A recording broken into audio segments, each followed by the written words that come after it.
भक्ति काल के निर्गुण परंपरा के सुप्रसिद्ध कवि वास्तव में कौन थे? क्या कबीर साहिब जी केवल कवि थे या कोई सिद्ध पुरुष या कोई अन्य? कबीर साहिब जी 120 वर्ष तक इस पृथ्वी लोक पर रहे और अपने तत्व ज्ञान का प्रचार किया। उस समय के नकली ब्राह्मणों ने यह भ्रम संसार में फैला रखा था कि जो काशी में मरता है वह सीधा स्वर्ग जाता है और जो मगहर में मरता है वह नर्क जाता है। कबीर साहिब जी ने ब्राह्मणों द्वारा फैलाई गई इस भ्रांति को तोड़ने के लिए काशी के सभी पंडितों व ज्योतिषियों से कह दिया था कि इस दिन वे मगहर में देह त्याग करेंगे तथा वे अपने अपने पोथियों में जांच ले कि मैं कहाँ गया हूँ, स्वर्ग या उससे भी किसी श्रेष्ठ स्थान अर्थात सतलोक में।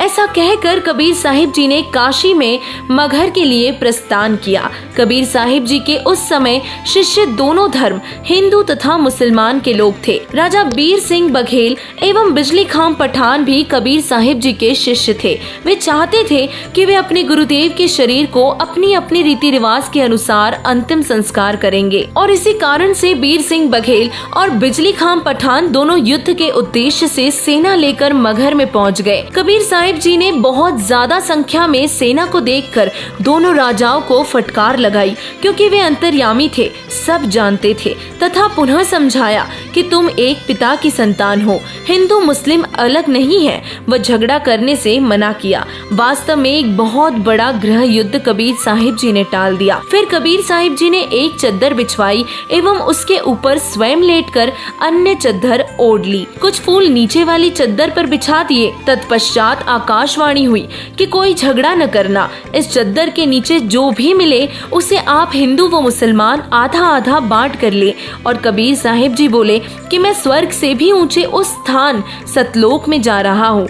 जब चद्दर हटाई गई तो केवल सुगंधित फूलों के अलावा कुछ भी न मिला, क्योंकि कबीर परमेश्वर जी सह शरीर सतलोक गए थे। इससे स्पष्ट होता है कि कबीर परमेश्वर जी अविनाशी है, उनकी कभी मृत्यु नहीं होती।